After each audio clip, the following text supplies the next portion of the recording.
আসসালামু আলাইকুম। দেশ এবং দেশের বাইরে যে যেখানে বসে আমাদের এই অনুষ্ঠানটি দেখছেন, আপনাদের সবাইকে স্বাগত জানিয়ে শুরু করছি আপনাদের পছন্দের অনুষ্ঠান মৃত্তিকা কৃষিচিত্র।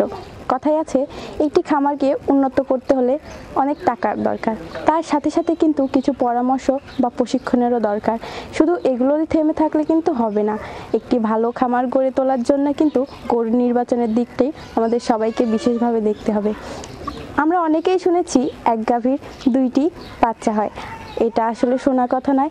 আজকে আপনাদের সামনে এমন একটি প্রতিবেদন তুলে ধরব যেখানে একজন খামারি ভাই মোহাম্মদ আজিদুল হক, তার খামারে একটি গাভী 2টি বাচ্চা দিয়েছে। তার পিছনে কিন্তু তার ভালো গরু নির্বাচন করার কাজটি বেশি মূলত রয়েছে। পুরো অনুষ্ঠান জুড়ে আপনাদের সাথে আমি কামরুন নাহার পুতুল তুলে ধরব আজকের এই প্রতিবেদনটি। কোথাও যাবেন না, সঙ্গে থাকুন। আসসালামু আলাইকুম। আপনি তো আজিদুল ভাই? এই কি সেই গরু যার 2টা বাচ্চা? জি জি। কতদিন ধরে হলো বাচ্চা দিয়েছে? এই পরশুদিন। 2 দিন ধরে। আচ্ছা ভাই, এটা কোন জাতের গরু? অস্ট্রেলিয়া। অস্ট্রেলিয়ান। জি। এই জাতটা কোথা থেকে সংগ্রহ করেছিলেন? আমি এই গ্রাম থেকে কিনেছিলাম। এই গ্রামের গরু কিনেছিলাম। কতদিন আগে কিনেছিলেন? 5 বছর আগে। ভাই, আমরা তো জানি যে আপনি গরুর খামারের পাশাপাশি দুধের ম্যানেজারি করেন। এটা কোন কোন কোম্পানি বা কোন মিল? ব্রাকে দুধ দিয়েছিলাম।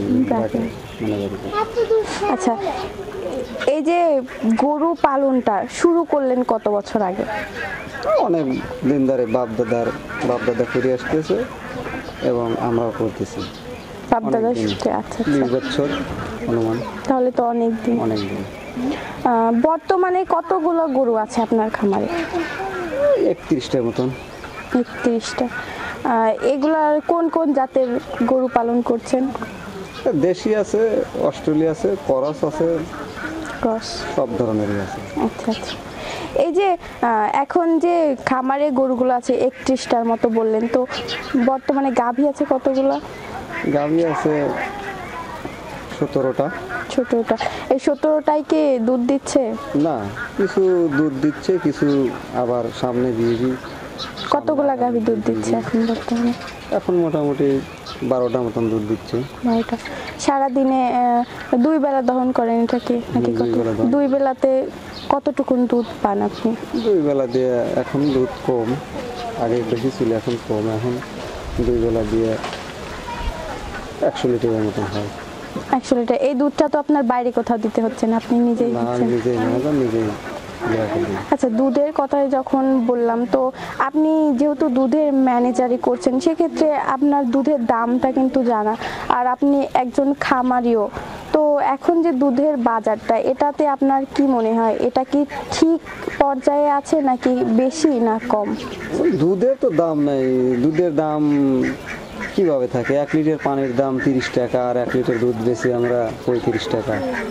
আমরা তো লস খাচ্ছি। তো এই নিয়ে কি আপনারা তাদের সাথে কথা বলছেন না? যারা দুধটা সংগ্রহ করছে তাদের সাথে কি কথা বলছেন না? তাদের সাথে বলে তো লাভ নাই। তারা বলে যে আমরা যে রেটে কিনতেছি, এই রেটে সরকারের যে রেটে খাওয়াচ্ছে সেই রেট আমরা দিচ্ছি। আমরা এক ম্যানেজার, আমরা আমাদেরকে বুঝাই যে আমরা যেরমভাবে বেশি সেরমভাবে কিনি। তারা আমাদের বলে যে আমার সরকার যেভাবে আমার দাম দিচ্ছি সেরকমভাবে আমরাও আপনাদের দিচ্ছি। এনে তো বলার কিছু নেই, হওয়ার কিছু নেই। আমরা তো খামারি, আমরা ক্ষতিগ্রস্ত। 1 কেজি ভুসির দাম 30 টাকা, আর 1 কেজি দুধের দামও 30 টাকা পড়ে। তাহলে আমরা তো কিভাবে লাভবান হবো? আমরা তো লাভবানই হতে পারতেছি না। আজিদুল ভাই, আপনি বললেন যে খাবারের দাম বেশি, দুধের দামটা কম।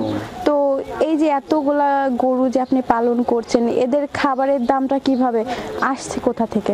এটা অ্যাকচুয়ালি হিসেব করলে লস, কিন্তু আমরা কোনো রকম চলতেছি। যে নিজের বাপের কিছু জমি জমা আছে, সেখান থেকে ঘাস বুনি, সেই ঘাস খাওয়ালে ক্ষতিটা আমরা কিছুটা পূরণ করি। ঘাসটা কিনা লাগে না, খোল কিনতে আমারে জান বাড়া যায়, কিন্তু ঘাসটা আমরা নিজের সম্পত্তির ঘাস কাটি খাওয়াই, তাই কোনো রকম টিকে আছি, খাড়া আছি। এটাকে কাঁচা ঘাস দেন কত বেলা এই গরুগুলোকে? কাঁচা ঘাস সবাই খায়, অনেক ঘাস খায়। কত বেলা দেন? 2 বেলা। 2 বেলা। দুই বেলা। আর এই দানাদার খাদ্যটা কিভাবে নির্ধারণ করেন? দানাদার হয়তো আপনার ওই খৈল বসি 2 বেলা খাওয়াই, চারির সাথে পানিতে? পানিতে গোলা খাওয়াই। আচ্ছা আচ্ছা। গরু সম্বন্ধে অনেকের ধারণা নেই। এই ধারণাগুলো যে কিছু কিছু ধারণা আছে যাদের জেনে বা বুঝে খামার করতে হবে, সেই ক্ষেত্রে কি আপনি কোনো নতুন খামারিকে কোনো পরামর্শ দেবেন যে এইভাবে খামার করলে সে লাভবান হতে পারে বা কোনভাবে করলে সে ক্ষতির সম্মুখীন হবে? তাই অনেকেই আছে যারা নতুন পর্যায়ে নতুনভাবে খামার করতে চায়। তো আপনি যেহেতু এতদিন ধরে গরুর সাথে জড়িত, গরুর খামার করেছেন, আপনি কিন্তু খুব ভালোভাবে জানেন যে কোনভাবে গরুর খামার করলে সে ক্ষতির সম্মুখীন হবে বা কোনভাবে করলে সে লাভবান হবে। তো নতুন যদি কেউ খামার করতে চায় তাকে আপনি কোন ধরনের পরামর্শ দেবেন? নতুন খামারি করতে গেলে পরামর্শ এখন যে বিচারা খামারি করবে তার তো শক্তি বুঝি সে তার করা লাগবে। আচ্ছা। আমি সাজেশন দিলেই তো করবে না, সে তার শক্তির সে করবে। সে আমার মতন দেখবি যে হয়তো আমরা কিরমভাবে করতেছি বা হয়তো আমরা লস খাচ্ছি কি লাভবান হইতেছি, সেক্ষেত্রে তার তো জ্ঞান দিবে আছে। আমি বললেই তো আর সে করবে না, ঠিক আছে। তারপরেও যে গরু নির্বাচনটা, কোন জাতের গরু কিনলে ভালো হয়, কেমন খামার করলে ভালো হয়, সেটা তো আপনার আছে। কিছু কিছু গরু সব জাতের মধ্যেই কিছু কিছু গরুর দুধ হয়, সব জাতেরই, দেশি বিদেশি অস্ট্রেলিয়া পরের মধ্যেই ধরেন ভাগ আছে। কিছু গরু সব জাতেরই কিছু গরু দুধ ভালো হয়, আবার কিছু গরু দেখা যায় যে অনেক সময় দুধ কম হয়। এটা হচ্ছে ভাগ্য, দুধ হচ্ছে আপনার ধরেন ভাগ্য। তারপরে তো যত্নের দিকটা যত্ন তো অবশ্যই করা লাগবে, যত্ন ছাড়া তো আপনার ফল হবেই না। যত্ন 100 বার লাগবে, যত্নটাই আগে মেইন। আচ্ছা ভাই, এই যে এক গরুর 2টা বাচ্চা, এই জিনিসটা কিন্তু অনেককে এই গরুর প্রতি একটা আকর্ষিত করে বা অনুপ্রেরণা বলতে পারেন, তার প্রতি একটা আগ্রহ থাকে। এই যে 2টা বাচ্চা যে হলো, এটার কি কোনো ধারণা ছিল যে এমন হবে? এটার তো কোনো ধারণা ছিল না। এটা আমার এই গরু বেশ কয়েকবার বিয়ান দিয়েছে, একটা করে বাচ্চা হয়েছে এবং সব গরুরই একটা করে বাচ্চা হয়। কিন্তু এই গরুটা গতকাল যখন বিয়েলো, আমি রাত 3টের দিকে বাছুর একটা বাইক করলাম, বাইক করে যাওয়ালা একটু দুধ মুধ খাওয়া যাওয়ালা বাসায় যা শুয়েছি। শোয়ার পরে বেলা 6টার দিকে আর একটা বাচ্চা দিলে। আমি তো কল্পনাই করিনি যে আর একটা বাচ্চা, এক গরু 2 বাচ্চা হয় শুনেছি, কিন্তু চোখে কোনোদিন দেখিনি। আর এই গতকাল আমার কারামেই 2টে বাচ্চা হলো। একটা বাচ্চা রাত 3টের দিকে হয়েছিল, আর একটা বাচ্চা সকাল 6টার দিকে আর একটা বাচ্চা হলো। তা আমি তো এটা আসলে আমার সৌভাগ্য নসিব, আমার ভাগ্য আছিল, তাই বাচ্চাটা 2টে বাচ্চা পাইছে, এক গরু 2 বাচ্চা পাইছে। আনন্দিত তো একদিকে আনন্দিত, আর একদিকে হয়তো যে এই গরুটার আমার হয়তো 15-16 লিটার দুধ হইতো, এই বাচ্চা এরাই খায়া ধরেন এটা আর আমি দুধ দোয়াতে পারবো না, এই 2জনই খায়া পুরো ফেলাবি। হ্যাঁ, তবে এটা কিন্তু একটা দেখার মতো বিষয় যে এক গরু 2টা বাচ্চা। এটা তো আসলে মানে অনেক লোকই অনেক কথাই বলে, সবার ভাগ্য তো আসলে হয় না। গরু তো অনেকেই আছে, এই যে 2জনে কি দুধ খাওয়ান লাগে, দুধ খাওয়াতি একদিকে শান্তি আর একদিকে ধরে গেলে আমার অশান্তি। আচ্ছা, এই গরুটা দেখে অনেকেই কিন্তু কেনার চিন্তা ভাবনা হবে, তো এখন কি ইচ্ছা আছে যে গরুটাকে আরো অনেক দিন রাখবেন খামারে, নাকি বিক্রি করে দিবেন? না, বিক্রি করার তো কোনো নেশা করিনি বা হয়তো নিয়ত করে নেই যে দেখ। এখন হয়েছে আল্লাহর দান, আল্লাহ দিছে বা আমার ভাগ্যে ছিল তাই পাইছি। আচ্ছা, যে বললেন 100 লিটার দুধ হয় প্রত্যেক দিন আপনার, এই দুধটা টাকাটা কিভাবে আপনি পান? সাপ্তাহিকভাবে নাকি মাস শেষে? এটা পাই সাপ্তাহিক, প্রতি সপ্তাহে পাই। সপ্তাহে কত টাকা পান আপনি? হয়তো দুধ কম বেশ হয়তো 25,000, 20,000, 22,000, আবার হয়তো 28,000। এটা দিয়ে কি খাদ্যের দামটা? আপনার খৈল ভুসি খাদ্যের দামটা হয়, ঘাসের দাম দিতে গেলে আমরা আমার লসটা দেখায়, ঘাসের দাম দেয়। তো গরু পালনে আপনার সুবিধা কিভাবে মনে হয় যে এটা সুবিধা? গরু পালন এখন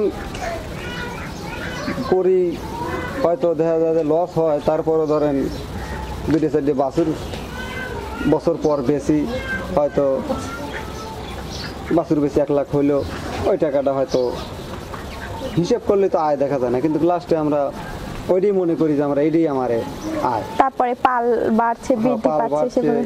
কর্ম তাছাড়া তো অন্য তো আমার কোনো কর্ম নেই যে অন্য কাজকর্ম। আচ্ছা ভাই, দুধের দাম দেখলাম, খাবারের দাম দেখলাম, এবার রোগ প্রতিরোধের বিষয়টা।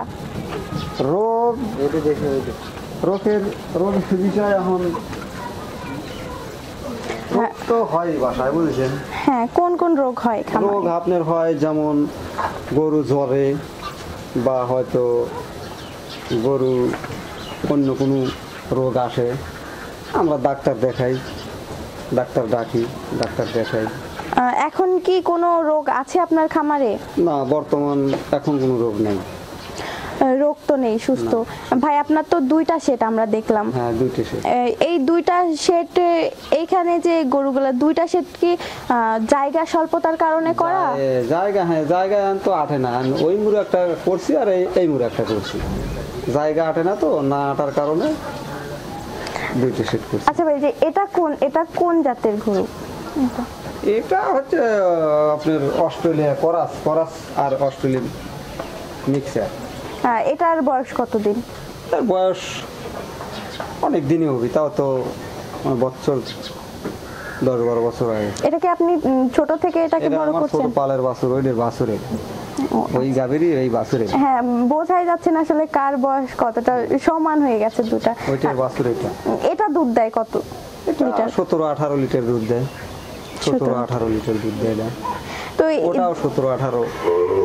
ভাই বললেন যে এইটার বাচ্চা, এইটা তো সম্ভাবনা কি আছে যে এই গাভীটি যেমন 2টি বাচ্চা দিয়েছে, তো এটাও দিতে না পারে? না না, সম্ভাবনা থাকে না, কিন্তু এখন যদি ভাগ্যে থাকে বা হয়তো উপর আল্লাহর ইচ্ছা দিতেও পারে। সম্পূর্ণটাই আপনি অসম্ভব আবার কিছু না, কিন্তু সম্ভব করা যাবে না যে আমার এটাও হবে, এটা বলা যাবে না।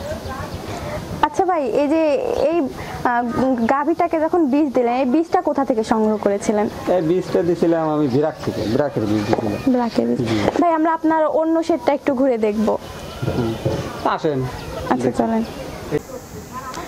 ভাই, আমরা আপনার 2টি খামারের 2টি সেটটি দেখলাম যে ততটা উন্নতভাবে আপনি করেননি বা পরিকল্পিতভাবে করেননি। অনেকেই কিন্তু আছে খামার করে অনেক পরিকল্পিতভাবে বা অনেক সুন্দরভাবে করে, তারপরেও দেখা যাচ্ছে ক্ষতির সম্মুখীন হয়। তো সেই দিক থেকে আপনি কি বলবেন? অনেক দেখা যায় যে সেরকম আমাদের করি নেই, তারপরে ক্ষতি আল্লাহ করায় নাই, যে হয়তো যেরম রোগ বালাই বা হয়তো সেরম ধরনের গরু বাছুর আল্লাহ অসুখ বসুখ হয়, কিন্তু তেমন 2-1টা গরু যে মানুষের মরে, তত আমার মরে নাই। সেই দিক দিয়ে আমি খুব, আল্লাহ আমাকে ভালোবাসিতে, এবং করবো, পাকাপুকো করবো, মানে আরো বড় করার ইচ্ছা আছে? বড় করার ইচ্ছা আছে। পিছনে একটু মাটি ফেলাবো, ওই যে খামারটা দেখলেন ওইটার পিছনে মাটি ফেলাবো, মাটি ফেলা বালু ফেলা ভরার পরে একটা পাকা করে একটা গোড়া কর, একটা গোড়া করার পরে ওইদিকে গরু মুটলিয়ে সিস্টেম করে। তারপরে বললেন যে রোগ ব্যাধি দেখা দেয়নি, এটার কিন্তু পিছনে আরেকটা কাজ হচ্ছে পরিশ্রম, প্রাণীর প্রতি ভালোবাসা। প্রাণীর প্রতি তো অবশ্যই ভালোবাসা, প্রাণীর প্রতি ভালোবাসা না থাকলে আপনি ধরেন একটা গরু অসুখ হয়, দেখা যায় 2 বছর বাচ্চা দেয় না, 2 বছর বাচ্চা দেয় না, তারপরও আমরা সে গরু মায়া করে বেশি না, বা হয়তো রাখি যে ওক লালন পালন করেছি, বেশি মায়া লাগে তাই বাসায় রেখে দিই, তারপরও রেখে দিই। তারপরে যখন দেখি যে না একবারেই হলো না, তখন বিক্রি করে দিই। তখন যে লাস্টে না হয়তো গরু হয়তো ভরতেছে না বা বিয়েছে না, বা হয়তো রোগ সারলো না, দেখে 2 বছর দেখার পরে হয়তো ওর প্রতি আর তো মায়া করি, করার পরেও ধরেন আর তো মায়া করে লাভ, মানে শেষ আশা অবধি আপনারা সেই প্রাণীটির প্রতি। হ্যাঁ, আবার অনেকে আছে এরকম দেখে কিন্তু সেই গরুটির প্রতি যত্ন নেওয়া বন্ধ করে দেয়, এর কারণে হয় কি গরু আরো অসুস্থ হয়ে পড়ে। গরু যত্ন করা বন্ধ দিলে তো আপনি মনে করেন যে গরু আরো কষ্ট পাবে, বা আরো হয়তো বেশি আমরা ক্ষতিগ্রস্ত হব। খায় আর না খায় ধরেন আমার কষ্ট করা লাগে গরুর প্রতি, পেটে ভাত থাক না থাক, আগে গরু তাদেরকে হলে পরে খাবার দিতে, খাবার তাদের দিতে যত্ন। হয়, ওষুধপাতি দিতে হয়। ভাই, দুধের ম্যানেজারি পাশাপাশি গরু পালন, এই দুইটা দিক কিভাবে সামলে ওঠেন? একাই করেন নাকি কেউ আছে? না, আমাদের একটা কাজের লোক আছে, আর নিজে করি, দিয়ে তাতেই মেকআপ করি। পরিবারে কতজন সদস্য ভাইয়ের? পরিবারের সদস্য 6 জন। কে কে? আমি, 4 মেয়ে আর ভাবি। আচ্ছা, ঠিক আছে ভাই, আপনার সাথে কথা বলে খুবই ভালো লাগলো। আর আপনার খামারটি যদিও অপরিকল্পিত বা ততটা উন্নত না, কিন্তু সত্যি আপনি ক্ষতির সম্মুখীন হননি। এক আল্লাহর ওপর ভরসা রেখেছেন, লড়ে যাচ্ছেন যে খামারটিকে আরো বড় করবেন, আরো উন্নত করবেন। ভাই, আল্লাহ আপনার খামারটিকে আরো বড় করার তৌফিক দান করুক। ভালো থাকবেন, আর আপনার পরিবারের জন্য শুভেচ্ছা। আমরা এসেছিলাম মৃত্তিকা কৃষিচিত্র টিম, আপনার এই যে 2 বাচ্চা হয়েছে এই বিষয়টা তুলে ধরার। আর শুধু এটাই তুলে ধরতে পারলাম না, আমরা অনেক কিছু শিখলাম যে ধৈর্য ধরে থেকেও কিন্তু উন্নত করা যায়। অনেক অনেক ধন্যবাদ। আসসালামু আলাইকুম। দর্শক, শুনলেন তো আজকে আজিদুল ভাইয়ের মুখ থেকে তার গল্প। তিনি কিন্তু খুব পরিকল্পিতভাবে তার খামারটি করেননি, বা খুব যে উন্নত তাও কিন্তু করেননি। তারপরেও তার খামারে যদিও তিনি খুব বড় একটি লাভের মুখোমুখি হননি, তবু যে ক্ষতি হয়েছে সেটাও কিন্তু নয়। তিনি আশাবাদী একসময় তার খামারটিকে আরও বড় করবে, এগিয়ে নিয়ে যাবে, এবং সচ্ছলতা অবশ্যই ফিরে আসবে, এবং সচ্ছল খামারি হিসাবেও প্রতিষ্ঠিত হবে। তিনি দুধের দাম কমের ব্যাপারেও বললেন। এই দিকটাও কিন্তু আমাদের দেশের সরকার দেখে যাচ্ছে। দেখা যাক তাদের চিন্তা ভাবনা বা তাদের সেই পর্যায়টা কিভাবে আসে, বা আমাদের দেশের খামারি কৃষক ভাই বোনেরা তাদের ন্যায্য মূল্য পায় কিনা, সেই লক্ষ্যে যেমন সরকার কাজ করে যাচ্ছি আমরাও। আশা করি প্রতিবেদনটি ভালো লেগেছে। এমনই কিছু সফলতার গল্প যদি থেকে থাকে আপনাদের জীবনে, অবশ্যই আমাদের সাথে যোগাযোগ করবেন। আমরা মৃত্তিকা কৃষি টিম চলে যাব অবশ্যই আপনাদের কাছে সেই গল্পগুলো শুনতে এবং পুরো বিশ্বের কাছে পৌঁছে দিতে। ভালো থাকবেন, সুস্থ থাকবেন, খোদা হাফেজ।